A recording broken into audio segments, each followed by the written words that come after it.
जे लोग खड़ा बा वो लोग आके है ना तने बैठ जाओ। कथा के आनंद नीचे बैठ के सुने में जो आनंद आवेला न, कुर्सी पर ना आवेला।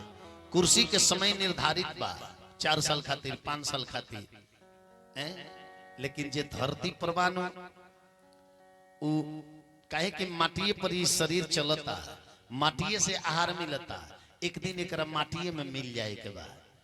किसी ने बर्फ से पूछा कि बर्फ तुम इतना ठंडा क्यों रहते हो, तो बर्फ ने जवाब दिया कि जिसका अस्तित्व ही पानी से है उसको गर्मी किस बात की।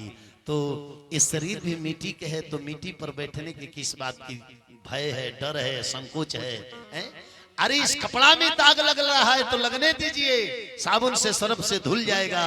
इतना ही सोच कर रखिए कि आपके चरित्र रूपी चादर में कभी दाग ना लगे। ध्यान दी, कथा सागर के तरफ चल जाए। इंसान के अंदर ज्ञान, भक्ति, वैराग सब होके के चाहिए। इंसान के हृदय में वैराग कहाँ आवेला? वैराग आवेला सत्संग में और शमशान में। सत्संग और शमशान ये दो जगह इंसान के हृदय में वैराग प्रकट हो जाता है। शमशान में लोग जब जाला जरत चीता देखेला तक हृदय में वैराग आ जाला कि देखो दुनिया में काबा का अइले कमैले खइले हाथ पसार कर गई, वो जब बैराग हो जाला। अब फिर शमशानवा में सजावत है एक बीता जमीन खातिर चलो हो इनकर पर 4 कीता केस ला दो भाई हुए तक 4 कीता ला दो जे कोर्ट कचहरी में दौड़त रह। हे भगवान, विचार करी। जिंग मंदिर के रौरा 24 घंटा में एक बार दर्शन करतनी, हाथ जोड़ के हम कह कि वही 24 घंटा में एक बार रहुआ शमशान के दर्शन कर ले। अगर हृदय में ढेर घमंड, बल के, पैसा के, धन के अगर ढेर घमंड सतावे तो 24 घंटा में एक बार जाके शमशान के दर्शन कर ले। रहुआ ऐसा लाखों बलवान, रहुआ ऐसा लाखों धनवान ओजा राखी के ढेर बन के पड़ल बड़े, राखी के ढेर बन के पड़ल बड़े। गांव में के उमर जाला तो लोग कहेला कि काका मर गई रहे हन, उनका के मरघट ले पहुंचावे ले गई रहनी। अरे मूर्ख, तू काका के मरघट ले पहुंचावे ले गई रहा? ना ना ना, काका तहरा के मरघट के रास्ता दिखावे ले गई रहे हैं कि देख ले एक दिन तोरो यही पड़े आवे के बाद, तोरो एक दिन यही पड़े आवे के बाद। विचार करी। लेकिन फिर भी लोग ये दुनिया में बड़ी घमंड में, अहंकार में लोग बात करेला। कितना लोग है हम तो हर एक साल बाबा धाम जाइले, हर साल जाइले। इतना ना घमंड में कहे लो बुझाले जे हर साल शंकर जी पर एहसान करे जाले, एहसान करे जालो। ई पापवा कइले बड़ा तने के धोवे जालो और रास्ता में पिकनिक मनावे जालो। गंगा किसी के पाप को नहीं धोती है, गंगा तो सिर्फ शरीर को धोती है। गंगा दो गो बाड़ी, एगो गंगा शंकर जी के जटा में रहली आ एगो गंगा शंकर जी के हृदय में रहली।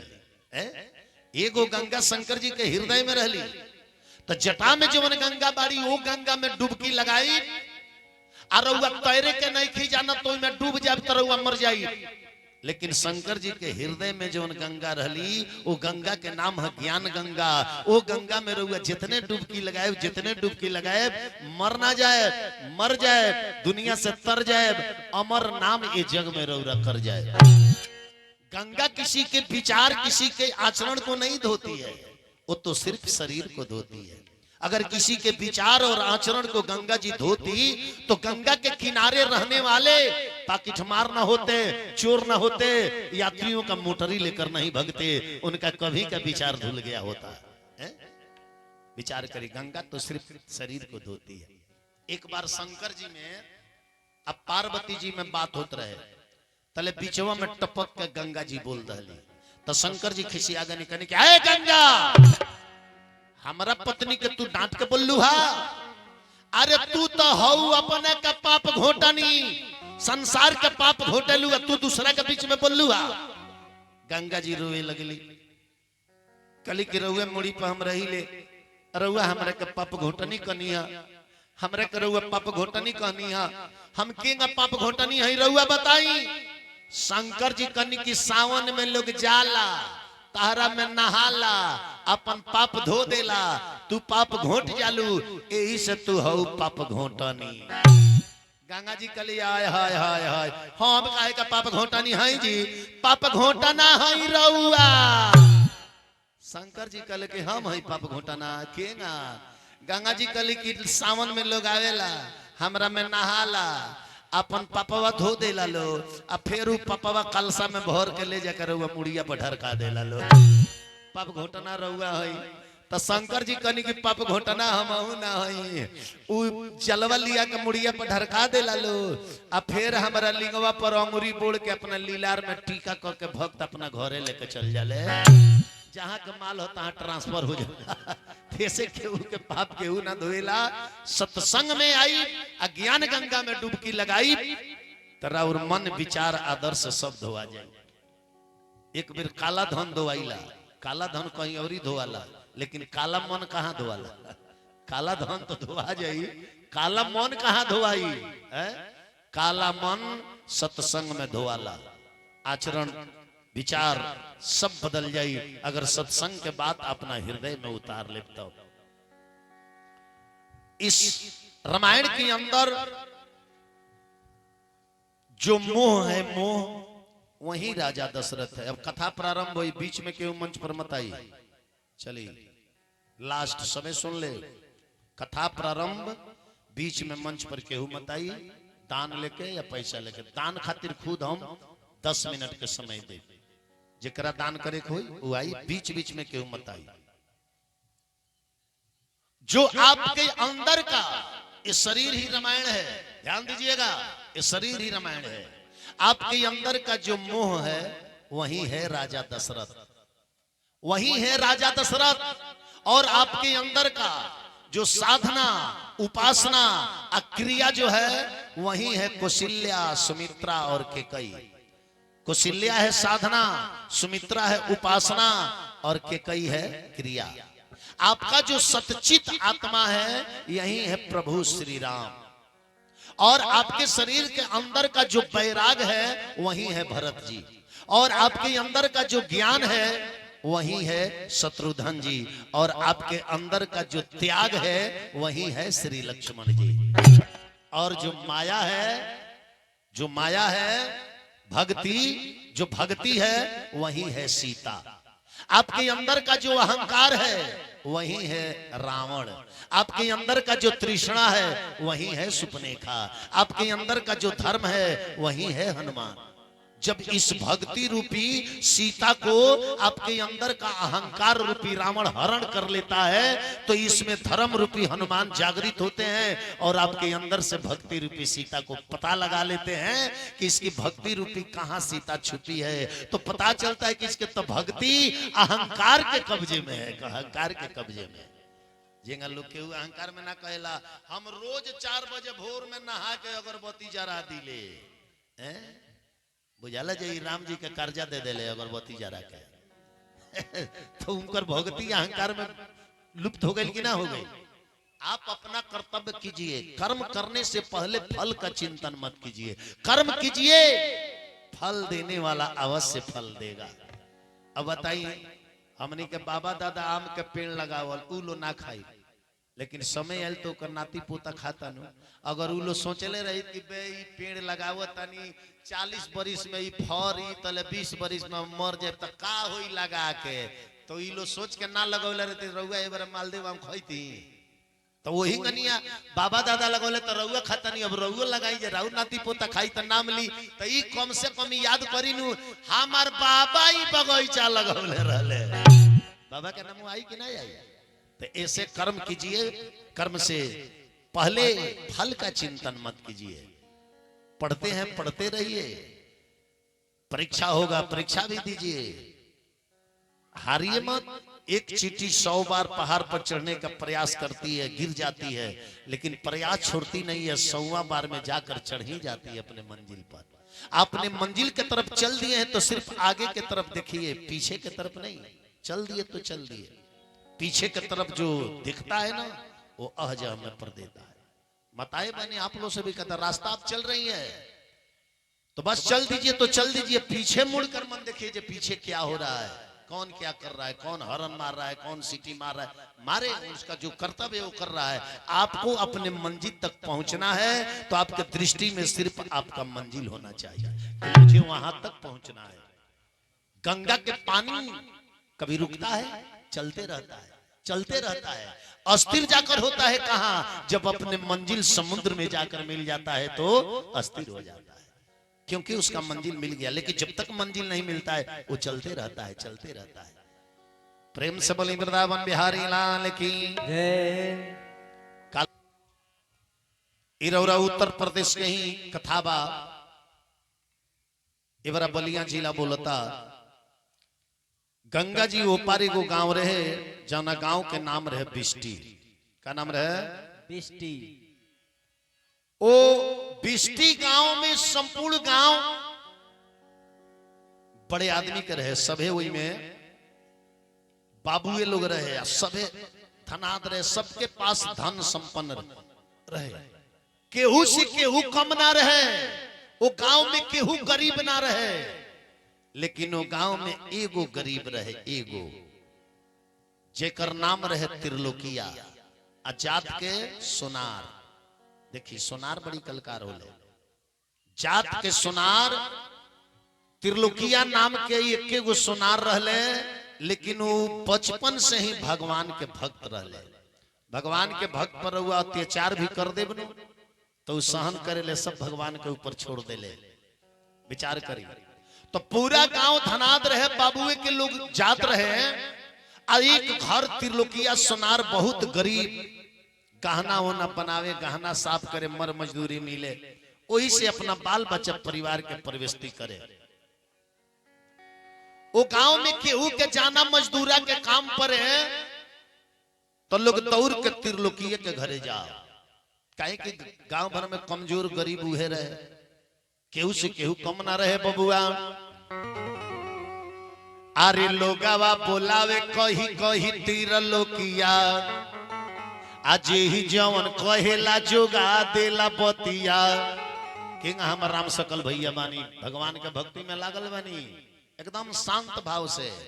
जितना लोग जेंगा कहता हूँ सुनत रहता नहीं, वही ना अपना लक्ष्य की ओर चल दी। सुनी सब कर लेकिन करी अपन वाली, सुनी सब करी मत कहे ना हटा हटा तार बात ना सुने, उनको सुनी लेकिन करी अपन वाली जो अपन आत्मा गवाही देता। रास्ता बतावे अल्लाह के हजार को बताई है, लेकिन रउआ कौन रास्ता जाए के भाई रउरा ऊपर निर्भर बा, बतावे लता 18 को बताई है।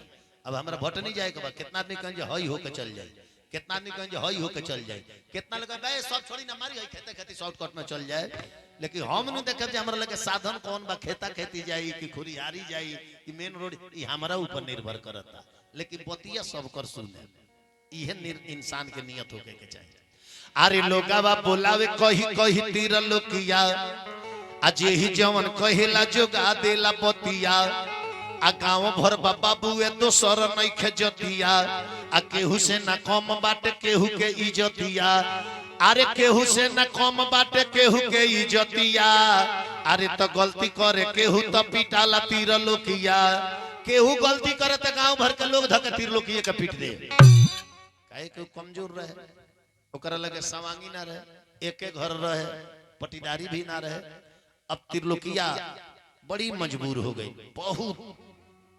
गांव के लोग खेत में मजदूरी करा ले, अब त्रिलोकिया मजदूरी मांगे जाओ न तो उल्टे में करे के पीट के भगा दे, लेकिन केहू एकरा के मजदूरी ना दे। ओकर मेहरारू मजदूरी करस नो तो लोग दे दे, लेकिन त्रिलोकिया मजदूरी करे ते करे के ना देवलो, मारियो देवलो। आई सीधा रहे, केहू से झगड़ो ना करे, केहू से झगड़ो ना करे। तो देखी नु पैसा उधार केहू से कुछ मांगे ना जाओ, राशन घर में ना रहे तो बिना खैले परिवार लेके पानी पी के सुत जाओ, लेके केहू के घरे मांगे ना जाओ।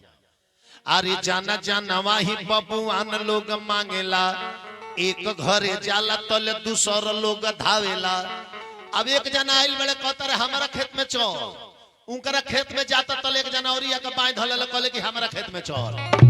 अब एगो त्रिलोकी या दू जना बांध धइले बड़े ऊ कहता रे हमारा खेत में चल अब ऊ कहता रे हमारा खेत में चल त्रिलोकीया कल जे रउए लो निर्णय कली जे हम केकरा खेत में जाई देहिया त एके गो नुबा बस दोनों जना मिल के त्रिलोकीया के पीट देवले त्रिलोकीया तंग आ गई वो गांव के लोग से तंग आ गई तो इतना लोग बैठल बा इंसान घर दुआर परिवार गांव कब छोड़ के भागेला कब छोड़ के भागेला जानता नहीं कब छोड़ के भागेला त्रिलोकीया अपना मेहरारू से कलश की सुना है 3 गो लड़का बड़े से के पालन पोषण करी हो तार मजदूरिया तई दइए देता रे जा हम जाता नहीं कोनो दूसरा राज्य में नौकरी करो आ कुछ धन कमा लेब तो चल के दूसरा जवार में जमीन लेके घर बना के रहल जाई ये दुष्टन के गांव में रहल ठीक नहीं खे ये भगवान के भक्त के कदर करे के नहीं खजा जाना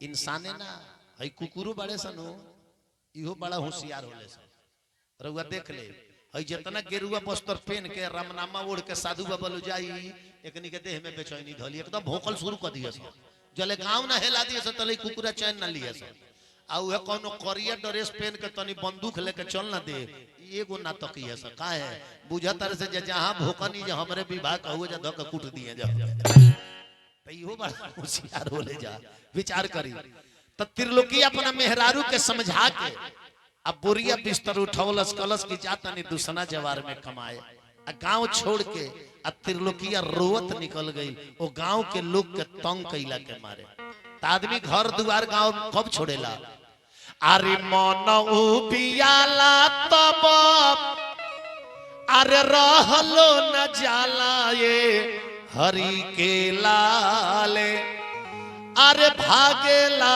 नगरिया के छोड़ ए हरि के लाल भागेला नगरिया के छोड़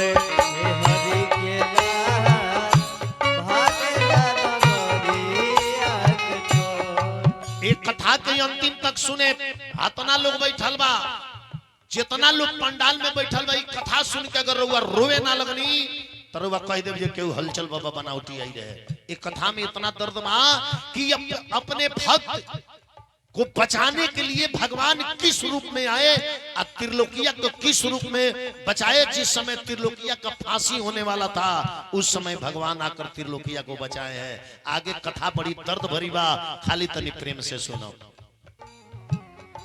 मानव भी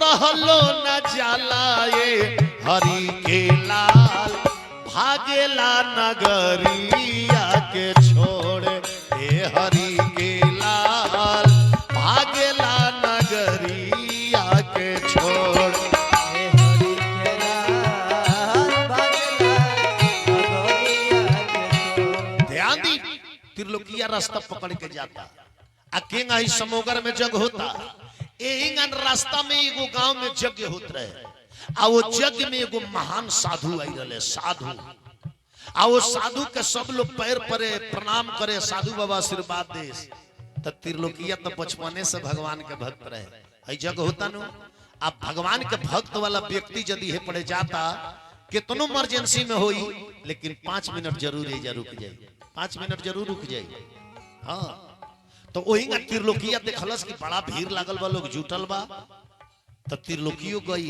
देखलस कि साधु बाबा के सभे गोड़ लगता तो त्रिलोकियो जाके साधु बाबा के गोड़ लगलस आ साधु बाबा के लगवा बैठ के फूका फाड़ के त्रिलोकिया रोए लगा साधु को मिलल बड़े पिछही डगरिया ये हरि के लाल लोगवा छुवत बाटे गोड़ ए हरि के लाल लोगवा छुवत बाटे गोड़ ए हरि के लाल लोगवा छुवत बाटे गोड़ साधु एक मिलल बाड़े पिछही डगरिया ये हरि के लाल लोगवा छुवत बाटे गोड़ तो त्रिलोकियो जाके गोड़ छुअलस साधु बाबा के त्रिलोकियो जाके गोड़ छुअलस अरे छुवे त्रिलोकिया जाके साधु के चरनिया ये हरि के लाल गिरेला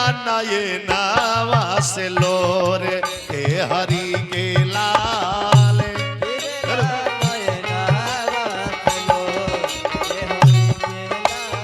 ये गिरेला नये नावा से लोर ए हरि के लाल विचार करी साधु के पैर छू के अब बगल में बैठ के त्रिलोकिया फूका फार के रोए लागल तो सात्विक पुरुष के लगे बैठ के केहू रोवे लागी नु तो वो आदमी जरूर रोआ रोला के कारण पूछी कि भाई तू रोवत काहे बड़ा का कारण बाजे तू रोवत रहा आ उ दंडे आदमी के लगे रोवल तो रोवल हर रोवत रोवत पेट के दर्द से छटपटाई ना ओकरा कोनो मतलब नहीं के उ चाउमीन खाए में लागल बताना धुन खाई में लागल रही खाए वाला चीज तो चाउमीन में है ये दादा हम देखी ले 20 रुपए के प्लेट में ले ले चम्मच में उठाई मुंह में डाली 3 गो मुंह में बा 4 गो लटक के पेंटिंग करता प्लीज 5 रुपए का सरफ भी ले लीजिएगा खाए वाला चीज तो चाउमीन है हमारे भाई बाड़े 50 गो गोलगप्पा खा जाई है लेकिन ये गो चले फ्री में ना खोई हम तो नहीं कर बुझेबे ना करल जे खोइल लास्टवा में एगो फ्री में जरूर खा ले विचार करे के बाद तो त्रिलोकिया से पूछले कि बच्चा तुम रो क्यों रहे हो तो त्रिलोकी कहले अरे दीन जिंदगानी के पहाड़ भइल जाला ए हरि के लाल दीन जिंदगानी के पहाड़ भइल जाला ए हरि के हई पूरा गांव भइल बा कठोर ए हरि के लाल पूरा गांव भइल बा कठोर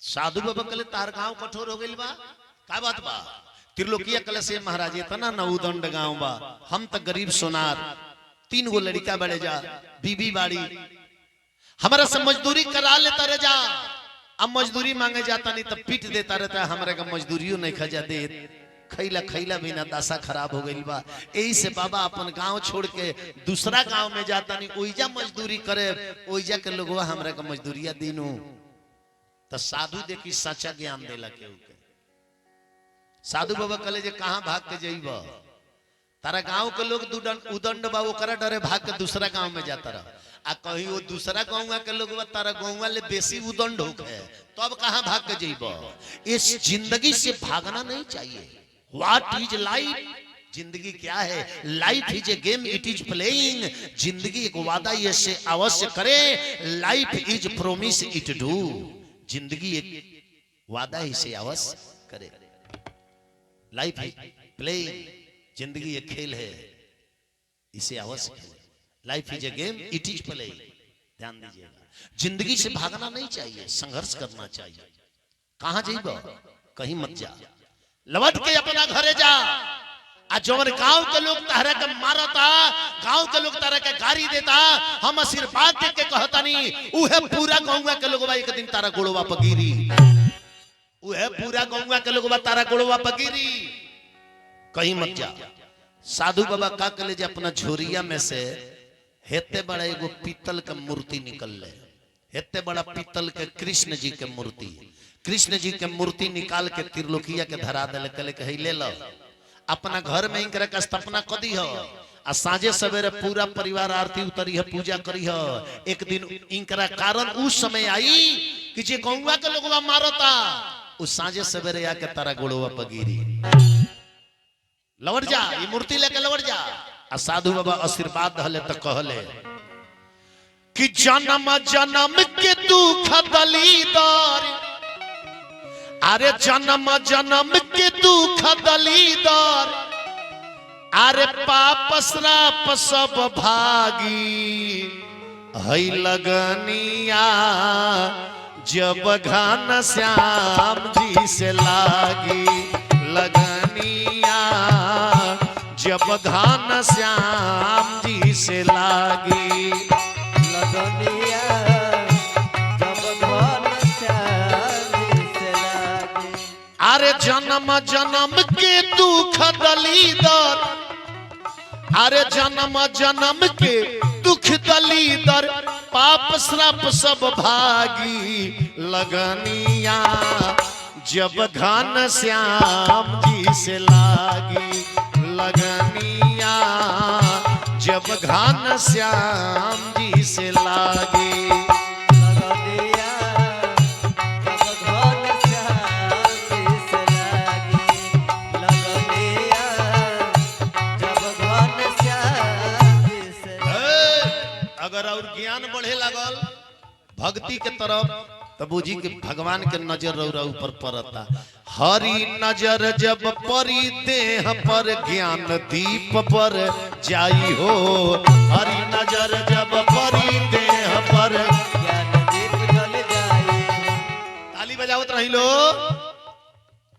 हऊ देखिन एक जनी काकी एक जनी के पीठिया पर बजावत रही है हेंगा झगड़ा हो जाई जी अपना हाथ बजाई हरि नजर जब परी देह पर ज्ञान दीप पर जाई हो उपकारी बैराग हृदय से अंधकार टर जाई हो उपकारी बैराग से अंधकार कर जाए उपकारी बैराग हृदय से अंधकार टर जाई हो संत सुमति गति जाने पई है अरे संत सुमति गति जाने पई है अरे रागी ओ बैरागी लगनिया जब श्री राम जी से लागी लगनिया जब श्री राम जी से लागी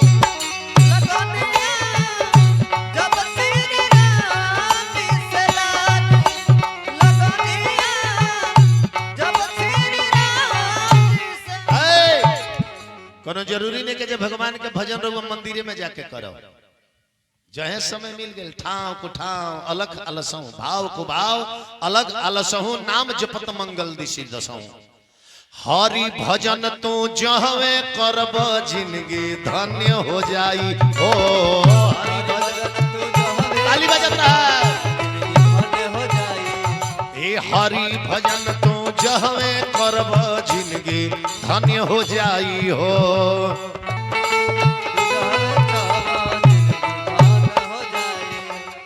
गाँव के लोगवा चरण में जाके अरे गाँव के लोगवा चरण में जाके तहरा से क्षमा मांगी लगनिया जब घन श्याम जी से लागी लगनिया जब घन श्याम जी से लागी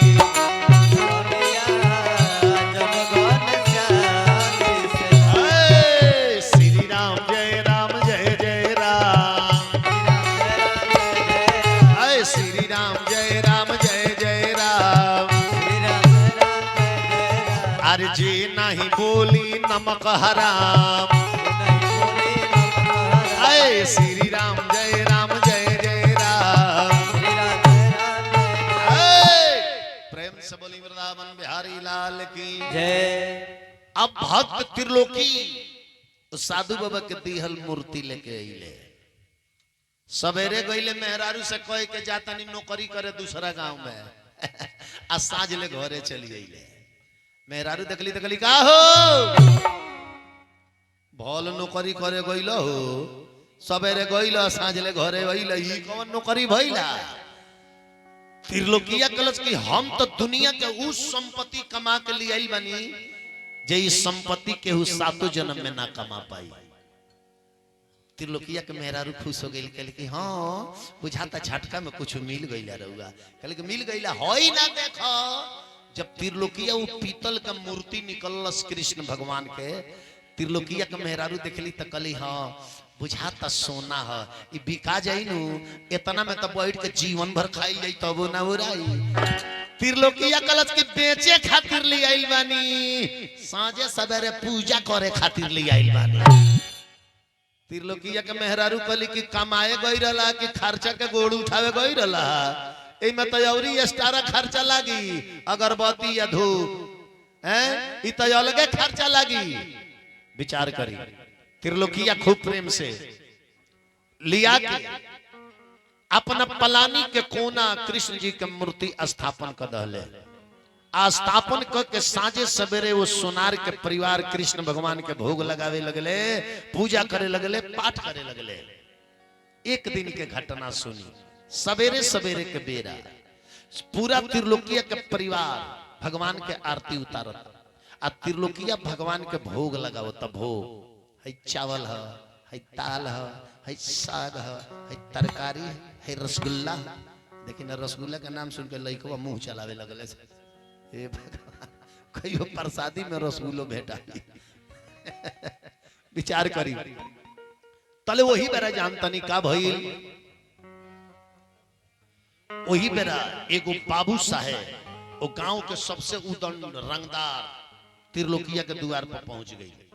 त्रिलोकीय का पूरा परिवार पूजा में लीन बा।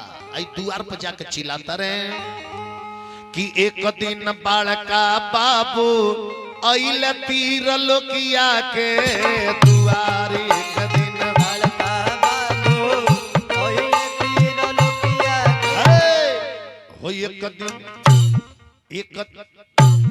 एक दिन बड़का बाबू अइल त्रिलोकीया के द्वार। एक दिन बड़का बाबू अइल त्रिलोकीया के द्वार। काहे खातिर? तो पनिया खेतवा में लागल बाटे मजदूर के दरकार।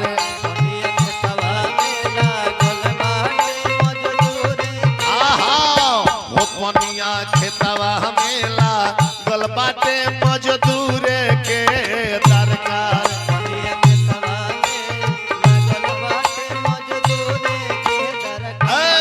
खूब चिल्लाता रहे दुआरी पर, त्रिलोकीय के सुनाता। त्रिलोकीय एकदम भजन में लीन बा। भजन में ओम जय जगदीश हरे प्रभु जय जगदीश हरे, भक्त जनों के संकट क्षण में दूर करे। ओम जय जगदीश हरे। वो आरती में लीन बा सुनाता। आ सही पूजा में जे लीन हो जाई ओकरा कुछ बुझाई जे के का बोलता। आए बरा का पूजा केंगा होता। बुढ़ियो नहा लहली सवेरे ही गई बड़ी पूजा रूम में आरती देखा। ओम जय अम्बे गौरी, ए बबनी दूधवा लाइल बा, दूधवा ले लिए। ओम जय अम्बे, पेटिया में पैसा बा निकाल के दे दिए। ओम जय अम्बे। मुंह गावता आरती, हाथ बजता आरती, आ ध्यान बजे दूधवा लाइल बा, दूधवा ले ली। विचार करी कहा समय जाता। मन कर्म वचन तीनों एक करके भगवान का पूजा करे के चाहिए। चिल्लाता रे बाबू साहब, लेकिन त्रिलोकीय के सुनात नहीं खे। आरे वो न दुआरा पर आवाज बबुआन के सुनाता।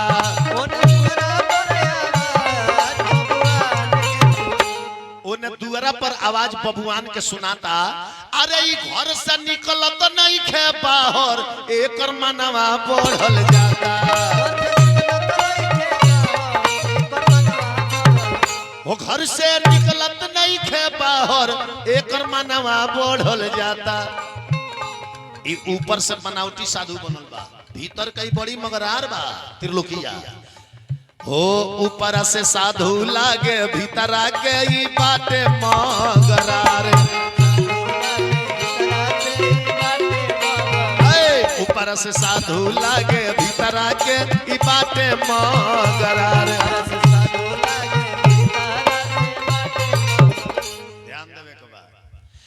आरे वो ने झांकी बाटे प्रभु जी के धइल कोना में, मीठा तुलसी जी के पाता भरी भरी के दोना में।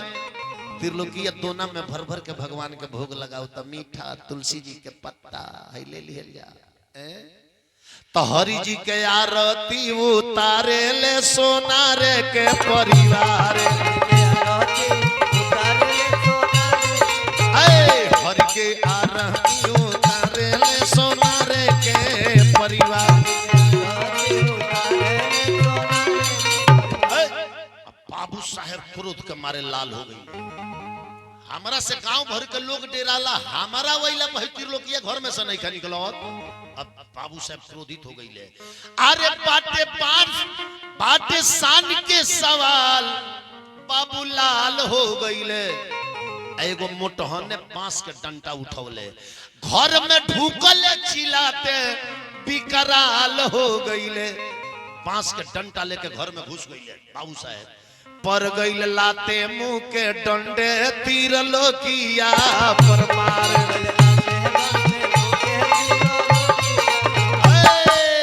तो पर गईल लाते मुंह के डंडे तीर लोकिया पर मार। त्रिलोकिया के पूरा परिवार के मार के बाबू साहब बेहोश कर दले। अजान तनी का कइले, अरे थरिया आरती के फोराई हई मूर्ति गढ़ा में बिगाइल। देखी त्रिलोकिया पर कितना कष्ट आइल बा, भगवान कब आके ओकरा के बचौले बड़े। एहू से भयानक कष्ट आवे वाला बा। ध्यान दे, अब बाबू साहब के कौन दशा भई लागे सुनी। अरे थरिया आरती के फोराइल मूर्ति गढ़ा में बिगाइल। तो हलचल हरि भक्त पर होतावे हरना कुश के व्यवहार। हलचल हलचल हरि भक्त पर होता दे हरना कुश के व्यवहार। बाबू साहब पूरा परिवार के मार के बेहोश कर दले। आ त्रिलोकिया के लाते मुंह के मारत घींच के लेकर खेत में चली गई। हरनाथ का बाबू साहब त्रिलोकिया के दोनों हर के परिहत में हाथ धऽ दले, कहले चलाओ हर चला। यही के भाव कहल जाला। त्रिलोकी के शरीर तो चली आइल खेत में, लेकिन मन कहाँ बा। तन आ गइल खेत में, लेकिन मन कहाँ बा। अभी भगवान के हम भोग लगावत। तो हर एक 10 टे हरवा लेके गइल त्रिलोकिया। हरवा खड़ा करके अरे रोई रोई खेतवा में हरवा चलावता। याद बीचे ही अरा में हरि जी के झांकी बा। धूप दीपत आरती के थरिया फोराई। सुरतिया मुरतिया के बसल हमरा आँखी बा। अरे हरि के पुकार जेवनार ही त करिले। आ खैले नाही बाड़े जेवनार अभी बाकी बा। भगवान कभी पूरा भोगो ना लगवले रनी है।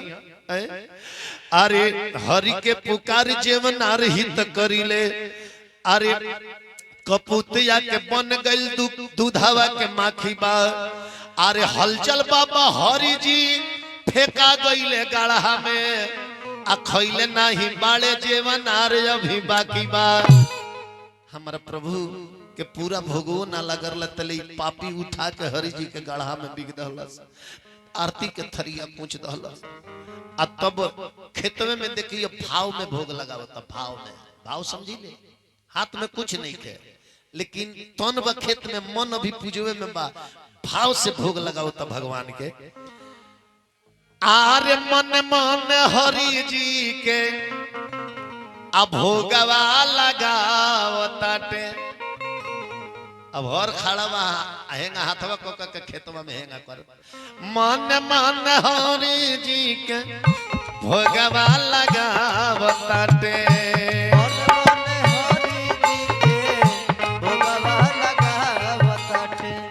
कहेला कि आई भर पेट खाई सारा कार। कहेला कि आई भर पेट खाई सारा कार।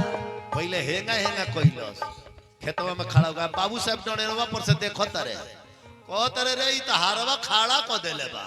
आ हेंगा हेंगा को के हमरा के रिगावता। आ बाबू साहब का बुझत रे उ तो भाव में भोग लगावता। भाव में। आ तब देखी अब त्रिलोकिया कतकी तो चल गई। अब तनी भगवान के साग परोसे द। आरे साग तरकारी के तोरियल अलगे धरे।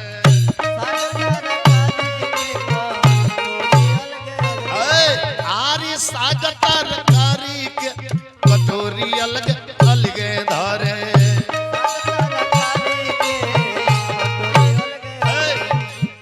पहले हेंगा हेंगा कइलस, अब तरकारी चलाओ तो हेंगा हेंगा करता। बाबू साहब देखले तो कहले रे इ त रिगावे के वैरायटी बदल दहलस अब तो हेंगा हेंगा करता।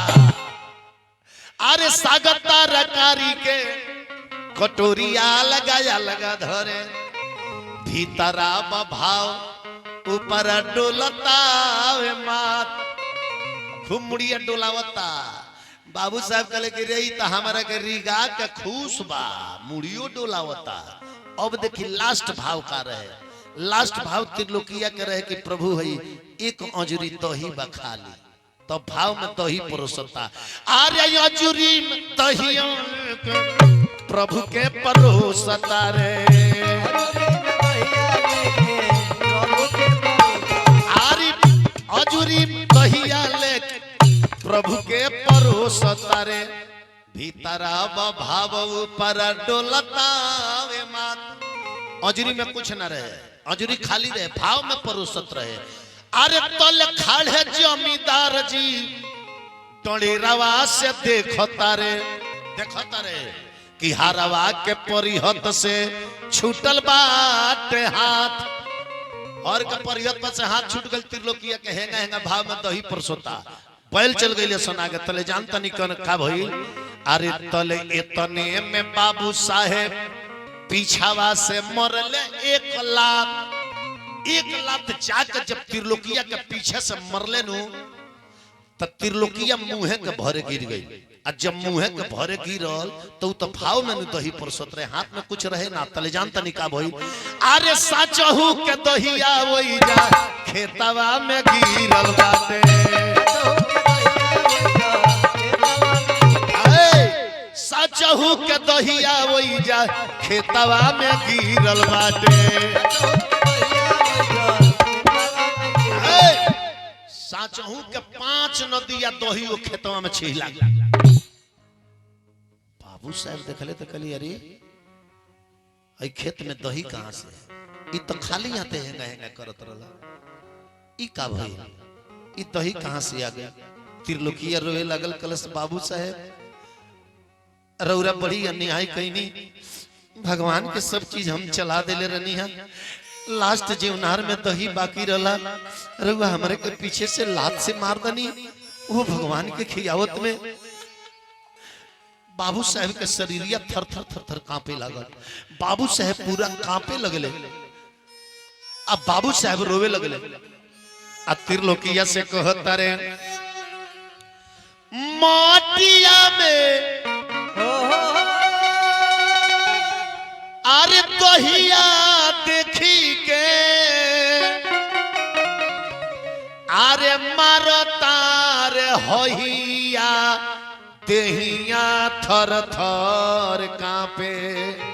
बाबू साहब के शरीर कांपे लगल कि देहिया थर थर कांपे कि सूखी गईले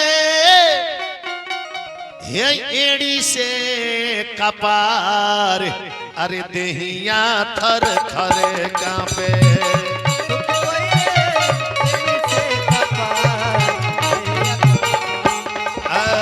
सूखी गईले एड़ी से कपार देहिया थर थर कांपे।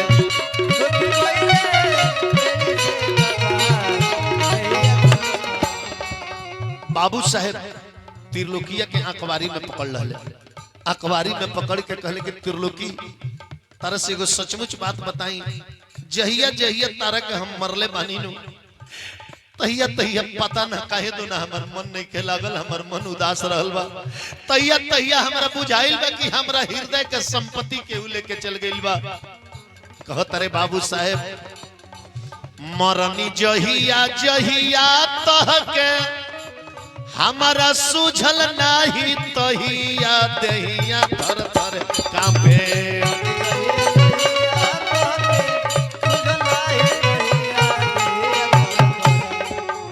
मारन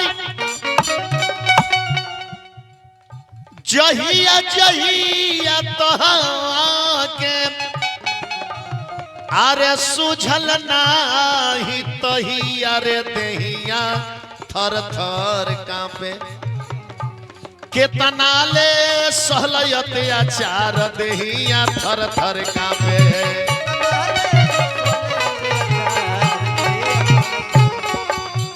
तारा से एक एगो प्रार्थना बत्तिर लोकी अरे कवनो उपैया लगई तो हमर प्रभु से सनेहिया देहिया थर थर कांपे कवनो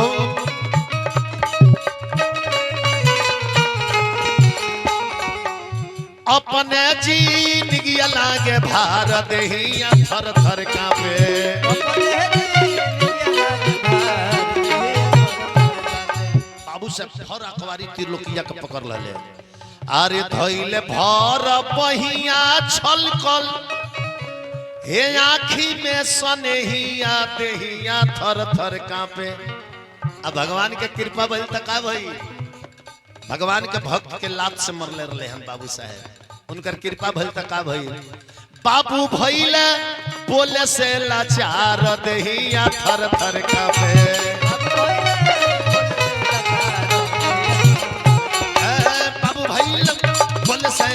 थर थर कांपे बाबू साहब का कंठ मरा गई। अब बाबू साहब के कंठ में से आवाज नहीं निकलत बाबू साहब गुंगा हो गए गुंगा गुंगा फिर उठ के मत जाइए हलवा कहीं बैठल बड़े बुझिया दौड़ के हे पड़े जाते हे पड़े घूम के आवतल गुंगा हो गए बाबू साहब घरे गईले बाबू साहब तो मेहरारू के लिए खाना ले आई बाबू साहब कहते रहे आ मौगी कल के ड्रामा का कोइले बड़ा बोले के बात साफ बोल सबेरे बोलत ले ठीक है बेरा आ कोइले बड़े ई का जानता री जे त्रिलोकिया के मरले बड़े तो कंठरू नाइल बा फिर कहली जे काहे नहीं खी बोलो कहले जे आ आ आ आ मौगी हां तो गजब खेला कोइले बड़ा हो हैं। अब देखी गांव में बात पसर गई कि त्रिलोकिया के मरले हानि कर कंठरू ना गई त्रिलोकिया साधु नहीं खे ई कोनो भूत रख ले बा बाबू साहब मरले हान और भूतवा इनकर कंठवा पर बैठा देले। अब गांव में उल्टा रिएक्शन हो गइल उल्टा गांव में उल्टा रिएक्शन हो गइल कि त्रिलोकिया भूत रख ले बा बाबू साहब मरले हानि कर कंठवा पर बैठा देले बा। अब गांव में यह चर्चा चलता अरे सझिया सुबहिया चले अरे इह पत कहिया देहिया थर थर कांपे अरे भूतावा हई धरवले बासो नार देहिया थर थर कांपे।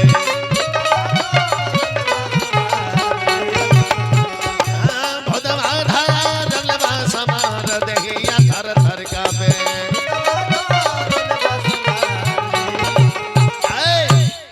गांव भर में यह हाला चलता समूचा गांव भर के लोग यह चर्चा चलावत बा आ एगो सोनार हो के पूरा गांव के नाव डुबावत बा। हाँ ये पूरा गांव के नाव डुबावता भूत रखले बा बरम पिचास रखले बा है ना दूधू गो तौला कस रखले बा। हाँ जिला जवार में दूधू गो ओइया के लोग चर्चा चलावत रहे। अब देखी गांव में जो उदंड लोग रहे उदंड तो लोग कहे कि जब ऐसन बात बा ताज सुतला में राती खानो कर पलानी में आग धरा देवे के पूरा परिवार जर के मर जासा। देखिए भगवान के भक्त के ऊपर इतना लोग अन्याय सोचता नीमन काम करे मनो और विरोध करे वाला 18 आदमी मिल जाइए हई जगिया होता नहीं तो सब के गांव में निमने लगत होई कितना जना मनाओ थे जे हे काली माई हमारा छतवा की हारानवा बांधल मनी कर भड़का दो आई ओ दादा फोनवा से बतियावल काल हो गए विचार कर इहो लोग होई केहू के छत पर बनाइल होई नु जब फोनवा आवत होई त धीरे से तारवा छोड़ा देत होई लो अब तब साउंड अलग अलग दोस्त आवत है प्लीज इधर का हरन नहीं बोल रहा है कहां से बोली छोड़ावे वाला ओकरा के छोड़ावत रे जोड़ता रे विचार करी।